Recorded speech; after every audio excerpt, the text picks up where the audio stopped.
आसमान से देखने पर यह सड़क कम, जंगल के सीने पर खींची एक लाल लकीर ज्यादा नजर आती है। दरअसल भोपाल से कानपुर को जोड़ने वाले 4 लेन हाईवे के निर्माण के लिए सागर और छतरपुर जिलों के घने जंगलों को बीच से चीर दिया गया। भारतमाला परियोजना के तहत बने इस इकोनॉमिक कॉरिडोर के लिए 270 एकड़ वन भूमि साफ की गई, जिसमें 25,000 से ज्यादा हरे भरे पेड़ काटे गए। जहां कभी हरियाली और पेड़ों की छाया थी, वहां अब लाल मिट्टी की खुली पट्टी दिखाई देती है। NHAI ने 5 जुलाई 2024 को दी गई रिपोर्ट में कहा था कि पर्यावरणीय क्षति की भरपाई के लिए 5,434 एकड़ क्षेत्र में पौधारोपण किया जाएगा, लेकिन हकीकत यह है कि पौधारोपण का काम अभी तक शुरू ही नहीं हो पाया है। इस मामले को लेकर कांग्रेस ने बीजेपी सरकार को प्रकृति विरोधी बताया। आसमान से देखने पर यह सड़क कम, जंगल के सीने पर खींची एक लाल लकीर ज्यादा नजर आती है। दरअसल भोपाल से कानपुर को जोड़ने वाले 4 लेन हाईवे के निर्माण के लिए सागर और छतरपुर जिलों के घने जंगलों को बीच से चीर दिया गया। भारतमाला परियोजना के तहत बने इस इकोनॉमिक कॉरिडोर के लिए 270 एकड़ वन भूमि साफ की गई, जिसमें 25,000 से ज्यादा हरे भरे पेड़ काटे गए।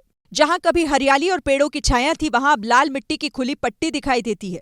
NHAI ने 5 जुलाई 2024 को दी गई रिपोर्ट में कहा था कि पर्यावरणीय क्षति की भरपाई के लिए 5,434 एकड़ क्षेत्र में पौधारोपण किया जाएगा, लेकिन हकीकत यह है कि पौधारोपण का काम अभी तक शुरू ही नहीं हो पाया है। इस मामले को लेकर कांग्रेस ने बीजेपी सरकार को प्रकृति विरोधी बताया।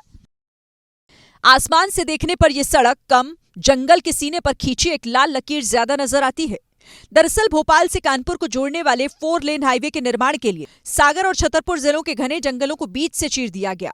भारतमाला परियोजना के तहत बने इस इकोनॉमिक कॉरिडोर के लिए 270 एकड़ वन भूमि साफ की गई, जिसमें 25,000 से ज्यादा हरे भरे पेड़ काटे गए। जहां कभी हरियाली और पेड़ों की छाया थी, वहां अब लाल मिट्टी की खुली पट्टी दिखाई देती है।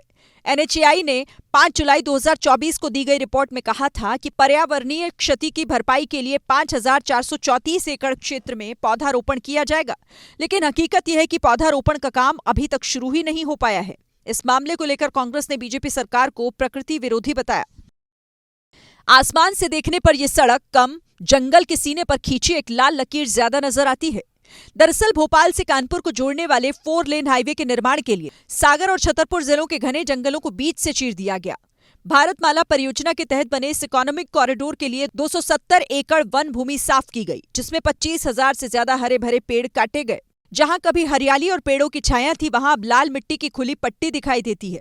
NHAI ने 5 जुलाई 2024 को दी गई रिपोर्ट में कहा था कि पर्यावरणीय क्षति की भरपाई के लिए 5,434 एकड़ क्षेत्र में पौधारोपण किया जाएगा, लेकिन हकीकत यह है कि पौधारोपण का काम अभी तक शुरू ही नहीं हो पाया है। इस मामले को लेकर कांग्रेस ने बीजेपी सरकार को प्रकृति विरोधी बताया।